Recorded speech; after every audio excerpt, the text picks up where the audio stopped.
Doucement. Doucement. Munis d'un bouclier pare-balles, les gendarmes approchent progressivement pour donner l'assaut. Dans cet exercice, 2 otages sont encore retenus par un terroriste lourdement armé et muni d'explosifs. On avait déployé donc, on va dire, des armes de poing, des armes longues, différents matériels un peu techniques. Mais après, l'adrénaline, elle monte automatiquement, même si c'est un exercice, on essaie d'appliquer quand même les fondamentaux. Et après, de garder, on va dire, des schémas tactiques et techniques assez pointilleux, quoi. Appuyés par un hélicoptère, plus d'une centaine de gendarmes mettent en sécurité 50 personnes. Cette opération appelée tuerie de masse est menée dans un camping des Pyrénées-Orientales. Les 3 terroristes sont finalement neutralisés, bilan 8 blessés.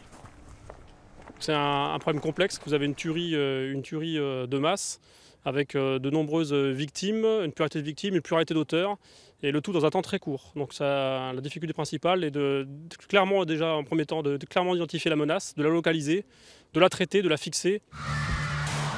Régulièrement, face à la menace terroriste, les différentes brigades de la gendarmerie s'entraînent dans des situations et des terrains différents.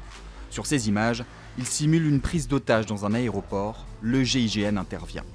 Les exercices comme celui-ci collent au plus près de la réalité. Le risque d'attentat demeure toujours élevé, l'actualité vous le prouve, il y a pas tous les jours, mais toutes les semaines, le gouvernement le dit, il y a des attentats qui sont déjoués. Et nous devons, les préfets, les gendarmes, nous devons être préparés, justement parce que quand quelque chose comme ça d'aussi grave arrive, il faut on ait l'habitude de travailler ensemble. Dans les Pyrénées-Orientales, 3 exercices de ce type sont réalisés chaque année.